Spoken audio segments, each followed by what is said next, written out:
Humberto Pichardo Juan, con ustedes de nuevo, presidente de la Asociación de Ciudadanos contra la Corrupción C3, agradeciéndoles como siempre a esas personas que a pesar de nuestra juventud nos están siguiendo fielmente y a aquellos que aún no se han suscrito, les pedimos que por favor se suscriban. Ya pasamos la barrera de los 3.200 seguidores, vamos por 3.281 y quisiéramos que ustedes nos ayudaran a nosotros a seguir trayéndole este contenido.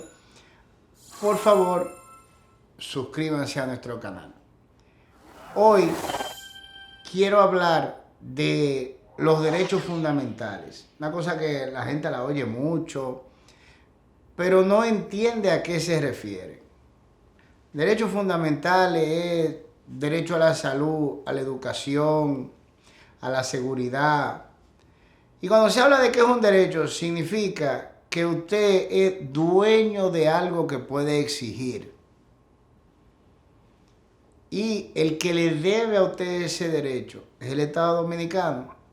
Porque el Estado Dominicano, que lo quieren pintar como una cosa misteriosa, no es más que el grupito de personas que nosotros ponemos cada 4 años a que dirija, si se quiere, en nombre de nosotros, fíjese bien, en nombre de nosotros, son empleados de nosotros, todos esos procesos para satisfacer esas necesidades de esos derechos fundamentales. Significa que hay un derecho a la educación. Por eso existe un Ministerio de Educación. Porque como es un derecho que nosotros tenemos y nosotros somos el dueño de él, tiene que haber un ministerio que lo organice. Y nosotros pagamos impuestos, o sea, le damos dinero a ese ministerio a través del presupuesto nacional para que cumpla con la obligación de educar a nuestros hijos. De esa misma manera tenemos derecho a la seguridad. Por eso existe una Policía Nacional y un Ministerio Público. No es al revés, no es que ellos existen primero, ellos existen por ese derecho que nosotros tenemos a la seguridad. Si nosotros no fuéramos los dueños de ese derecho, no habría razón por la cual a esas dos instituciones se le diera dinero a través del presupuesto nacional. No tendrían razón de existir. Pues asimismo nosotros también tenemos el derecho a la salud. Por eso existe un Ministerio de Salud Pública. Como nosotros tenemos ese derecho, tiene que haber una estructura que lo organice, que haga los hospitales, que un personal que los maneje, que recibe el medicamento, que procure los medicamentos, que cada vez que llega uno de nosotros con derecho a esa salud, herido porque nos pasó un accidente, porque fuimos víctimas de un acto de violencia o lo que sea, nos atiendan, cumplan con esa obligación de atendernos que tienen. Por eso existen todas esas estructuras gubernamentales, por nosotros, para y por nosotros, el pueblo dominicano.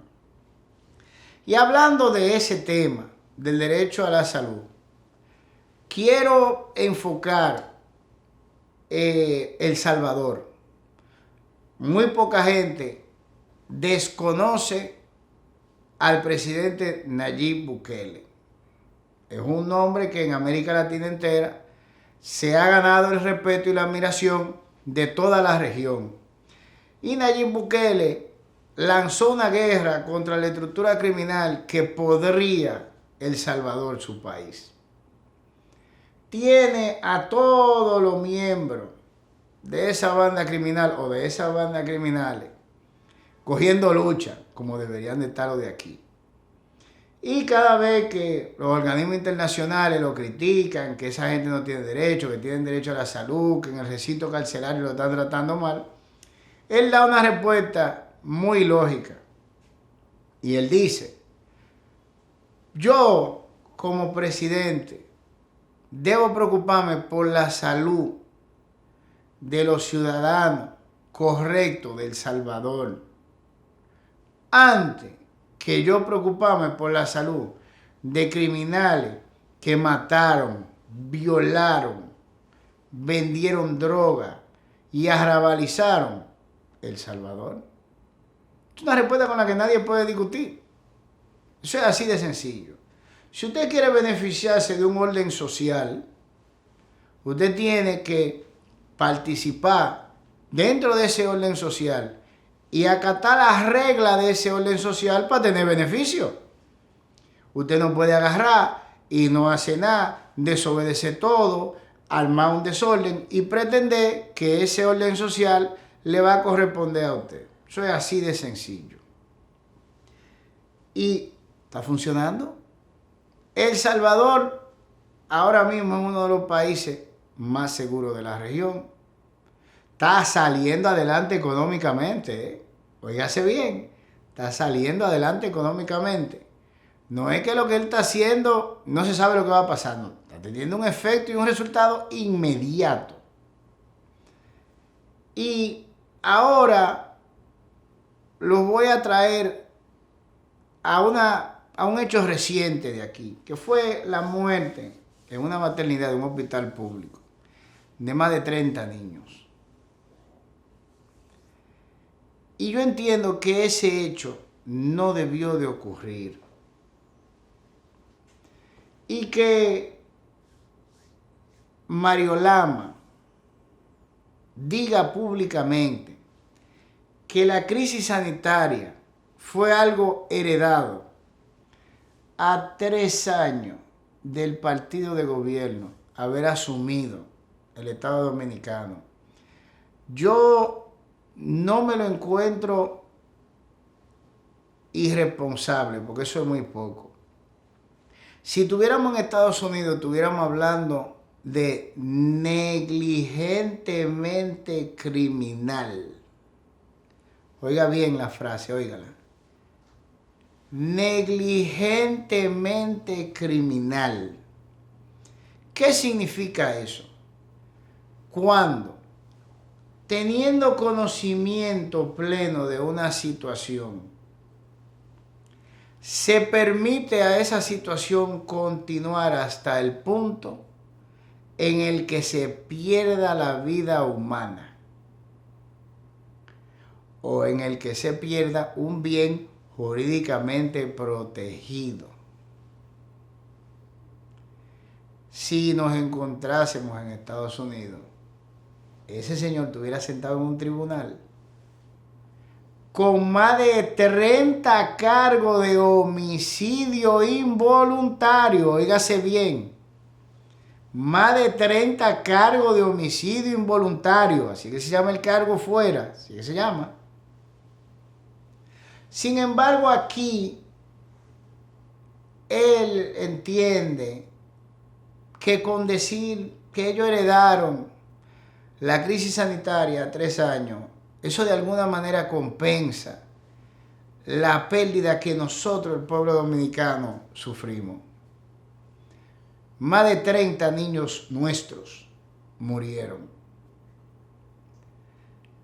Y vamos a hablar de esa crisis sanitaria que él heredó. Eso lo dicen todos los gobiernos. Yo voy para 50 años a principios del año que viene, en enero. Y desde que yo tengo uso de razón, oyendo de crisis sanitaria heredada por el gobierno. Sin embargo, ese gobierno que no tiene dinero para surtir los hospitales de medicamentos, para mantener en buen funcionamiento los equipos que tiene, y para cuando esos equipos ya no sirven, pedir nuevos, y tener un personal médico bueno atendiendo al pueblo dominicano, sí tiene dinero para construir todo tipo de estructura, carretera, edificaciones hospitalarias, sin equipo, sin medicamentos, sin personal. ¿Cuántos hospitales no se hacen a cada rato? ¿Cuántas edificaciones nuevas no se inauguran? Ahora funcionan. Está lo necesario. Porque es independiente. Salvar la vida humana no lo hace el edificio. Lo hace el tratamiento, lo hace el equipo, lo hace el medicamento. Da igual que sea en una casita de madera donde se salve el dominicano, que sea en un pabellón de lujo hecho de concreto prefabricado. Porque el concreto no le va a salvar la vida a nadie. Es el mismo gobierno, son los mismos gobiernos que sí tienen dinero para participar en alianzas público-privadas y fideicomiso. Fideicomiso de Cabo Rojo en Pedernales tiene una inversión del Estado de nosotros de 1.300 millones de dólares. Óigase bien, 1.300 millones de dólares. Haber equipado esa maternidad donde murieron esos niños, no hubiera salido ni en uno, ni en un milloncito de dólares. Ni en uno sale. Y se hubiera salvado la vida de esos niños. Quizás Dios es quien decide sobre todos nosotros. Pero no creo que se hubieran muerto más de 30 de haber tenido el equipamiento, el medicamento que se merecían esos hospitales. Pero gobierno tras gobierno tras gobierno en República Dominicana entiende que la salud del pueblo dominicano no es un problema, no es una prioridad. Que si nosotros como pueblo vivimos y morimos, eso es problema de nosotros. Y que los cuartos que están ahí son de ellos, porque todos los gobernantes hablan de ese dinero como si fuera de ellos. Hablan del Estado como que es algo que ellos se ganaron porque fueron unas elecciones y convencieron a tantos millones de gente a votar por ellos. Y que eso es de ellos. Y que como eso es de ellos y no de nosotros, que somos los que pagamos los impuestos para que ese dinero esté ahí, ellos deciden a quién van a, óigase bien la palabra, beneficiar. No se habla de cumplir al pueblo, se habla de beneficiar a fulano, de beneficiar a mengano. Ah, no, vamos a hacer una circunvalación en Asua. Y eso salva la vida del dominicano. Y eso está por encima de la vida humana, del derecho a la salud del dominicano, que no es más que salvarle la vida, que cuidarlo. Y eso está por encima de la vida de los niños de nosotros. ¿Y quién le dijo a Luis Abinader, que es el gobernante de turno, y a los otros que estaban atrás de él, que un fideicomiso para beneficiar un grupito de empresarios, que es un negocio, no deja de ser un negocio privado, que puede salir bien como puede salir mal?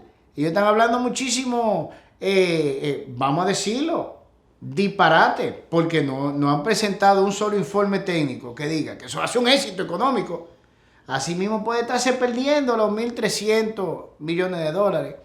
¿Y quién le dijo a él que nosotros los dominicanos valoramos un proyecto turístico que él tiene en su mente como un éxito por encima de la vida de los niños de nosotros?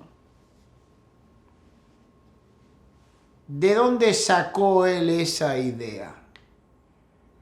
De que nosotros ponemos el dinero por encima de la vida humana, de la vida de la gente de nosotros. Que dicho sea de paso, y lamentablemente hay que decirlo, esos hospitales donde no hay, ahora están siendo compartidos por un flujo enorme de inmigrantes ilegales, para que haya menos. O sea que no es que los que están viendo ahí se van a salvar tampoco. Del chin que hay que no da para salvar a los que están, ahora va a haber que partirlo en más pedazos para salvar menos gente. Así de sencillo. ¿Ustedes se creen que esta situación no era conocida por las actuales autoridades cuando llegaron al gobierno? Pero yo recuerdo que durante los 8 años de gobierno, los últimos 8 años de gobierno de Leonel Fernández, él en ese entonces PRD, porque todavía no era PRM, si mal no recuerdo, mandó al Robert Rick Cabral o a un hospital público parecido un donativo de medicamentos, porque ellos estaban conscientes que en ese hospital no lo sabía.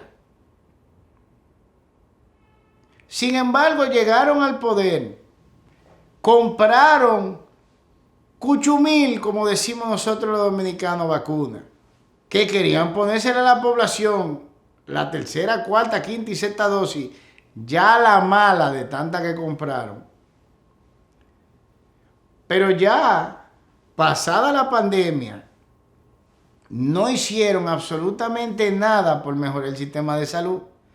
O sea, que si no estaban conscientes de lo que faltaba en los hospitales con la pandemia, debieron de darse cuenta, porque aquí hubo personas privadas, entidades privadas, que donaron ventiladores para que el pueblo dominicano afectado por el COVID pudiera respirar, porque no había en hospitales. O sea que de entrada ellos sabían que faltaban ventiladores. Aquí hubo muchachos jóvenes que imprimieron en impresora 3D mascarilla, porque aquí no había mascarilla para el pueblo dominicano y el gobierno no se molestó en suplirla tampoco. Dejó que muchísima gente hiciera un negocio de mascarilla. Y aquí había mascarillas, paquetes de mascarilla que se pagaban a 700 y 800 y hasta 1000 pesos. O sea que si ellos no sabían cómo se encontraba el sistema de salud con la pandemia, debieron de darse cuenta, no, requete darse cuenta, porque tuvieron que andar a los hospitales obligados. La vicepresidenta andaba en ello. O ella no forma parte de un gabinete o comisión precisamente en el sector salud. O sea que estamos hablando de que un miembro del Poder Ejecutivo que está ahí, que tiene su despacho al lado del de Luis Abinader, anduvo todos los hospitales a nivel nacional y tiene pleno conocimiento de que esos hospitales no es que están pobremente equipados, que algunos de ellos ni siquiera equipados se encuentran. Y a 3 años de gobierno tuvieron que pagar con su vida, más de 30 niños. Y esa es la respuesta a ese crimen que se da. ¿Es un crimen? Eso es un crimen. Eso es así de sencillo. Eso es un crimen. El dejar morir a una persona sabiendo que lo que pudo haberla salvado era responsabilidad de uno aportarlo. Eso es una responsabilidad o irresponsabilidad de carácter criminal en el derecho comparado, en legislaciones de fuera. Y yo creo que aquí se puede construir, porque la intención se encuentra ahí. Se sabe que si usted se roba o deja dañado el ventilador de un hospital, el próximo que lo necesite va a morir sofocado. Ese es el efecto de eso. No es que, bueno, quizá viva. El que llegue con problemas respiratorios que necesita una asistencia mecánica muere asfixiado. Eso no tiene otro resultado. Y yo entiendo que debe de calificarse como criminal el hecho de saber el resultado que iba a tener, que ese equipo, que esa falta de medicamentos, que esa falta de personal en realidad experimentado que tiene el sistema sanitario de República Dominicana iba a parar en muerte. Ese conocimiento y el hecho de no haber hecho absolutamente nada, valga la redundancia, para cambiarlo en 3 años, en tres, no fue que ayer se dieron cuenta que ahí faltaba algo. Estamos hablando de 3 años ya. Es criminal. Eso es así de sencillo. Es criminal. Con un gabinete de salud que sale desde el Palacio, su máximo integrante. Oiga, ¿de quién estamos hablando? La vicepresidenta de la República es la que lo dirige. Eso no es, diga que yo no sé, yo no tengo que ver con eso. No, ella preside el gabinete. Entonces, aquí hay mucha gente que se piensa que va a pasar lo mismo de siempre. Al PRM se le olvida de dónde viene su ascenso al Estado Dominicano. PRM no se eligió porque fuera un partido que tuviera mérito de elegirse. Y eso es algo que debe de quedarle muy claro y que va a valer y que van a entender ahora en estas elecciones que vienen. PRM se le eligió, y lo voy a decir responsablemente, para que aquí en República Dominicana no hubiera una guerra. porque eso era lo que iba a haber. Entre una estructura PLDista armada que decía que no salía del poder y un pueblo alto que le estaba cayendo arriba a funcionarios públicos cuando iban a comer a restaurantes. Un pueblo alto que iba y le tocaba cacerolazo al mismo Danilo Medina en su edificio, en su casa. Eso era una confrontación segura, que no se armó antes de las elecciones, porque ninguno de esos guardias se metió a bruto y le dio una galleta a un ciudadano o a una ciudadana. Pero hubiera puesto la mano no solo y subir. Todavía estuviéramos entrándonos a tiro todo, porque este pueblo está fuertemente armado. Y no lo digo yo, lo dice el propio Ministerio de Interior y Policía. Aquí hay armamento ilegal de grado militar que no se sabe ni siquiera cuánto es. El PRM parece que se le olvidó esa parte. Ellos fueron una solución a un problema mayor. Ellos fueron la opción para evitar la violencia. Pero eso no significa en forma alguna que nosotros lo queríamos a ustedes en el poder. Y se le dio una oportunidad para que hicieran lo que ustedes prometían. Un cambio. Sin embargo, ustedes entendieron lo contrario y se han comportado peor que lo que los precedió a ustedes. Ustedes se creen que nosotros estamos perdiendo tiempo depositando documentos y solicitando investigaciones a la Procuraduría General de la República, a la Cámara de Cuentas y a todos esos organismos porque nosotros somos imbéciles.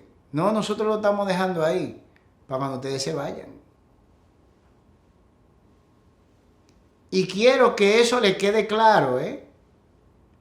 Eso se puso ahí para cuando ustedes se vayan. Y por más vueltas que den, y por más pataleo que hagan, aprendan de la experiencia de Danilo Medina, por Dios. Quiso quedarse a la mala y hoy están ustedes ahí sentados. Parece que se le olvidó. Y ustedes lo han hecho peor. Peor lo han hecho. Hay más de 17,000 millones de dólares cogidos en préstamo que no se sabe su paradero.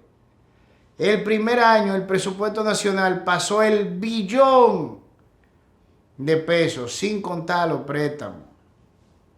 Ustedes entraron colocando los bonos soberanos que tanto criticaban que había dejado el PLD a tiro de hit.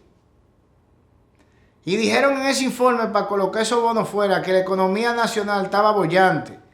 Y aquí en discurso interno los primeros 100 días dijeron que el Estado lo habían defalcado completo.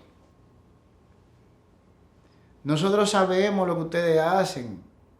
Nosotros somos el pueblo dominicano. Donde quiera que ustedes se metan, hay gente de nosotros. Si van a un restaurante, quien le sirve la comida, hasta el que la prepara, hasta el dueño, es de nosotros. Si va a una playa, hasta el tipo que pasa vendiendo caracolitos, es de nosotros. Si va a un hospital, quien te limpia el brazo para ponerte el suero, es de nosotros. Ustedes no lo acaban de entender todavía. Tú no puedes salir a un parque, funcionario público, a caminar sin estar rodeado de nosotros. Y nosotros lo estamos esperando a ustedes. Nosotros, este festival, esta fiesta que ustedes tienen, va a tener una resaca muy dura. Y si no me creen a mí, vayan a la Procuraduría y pregunten cuántas solicitudes de investigación ha depositado C3. A cuántas de las que estaban ahí, de esos 326 expedientes de corrupción, en los cuales también hay gente de ustedes, se ha adherido. Entonces, piénsenlo, mis hijos. Y este pedacito que le queda, este pedacito de tiempo que le queda, hagan algo, que no ante nosotros, porque la muerte de esos más de 30 niños, no hay manera de justificarla. Pero hagan algo para que Dios allá arriba, que es todopoderoso y misericordioso, lo reciba mejor ustedes que nosotros. Pues nosotros lo estamos esperando. Y se lo vuelvo a decir, por más manejo que tengan en la Junta, por más encuestas que digan, que inclusive la Gallup lo desmintió a ustedes, que se estaban dando ganadores desde ya, por más cuartos de nosotros que tiren a la calle, Ustedes van a salir como quieran. No me lo pregunten a mí, pregúntenselo a Danilo que está en su casa. ¿O no aprendieron ustedes? Señores, lamentando, yo no tengo palabras para describir lo que debe de sentir la familia de un niño. Yo ni siquiera quisiera pensarlo. Así que yo no puedo decirle nada a esa familia que lo reconforte. Yo no puedo ser hipócrita. Pero en realidad nosotros sentimos su pérdida, no su dolor. Su dolor es incomparable. Y no hay forma de decir que se siente a menos que se haya pasado por eso. Y que el Señor tenga en su gloria esos más de 30 angelitos que partieron. Muchísimas gracias.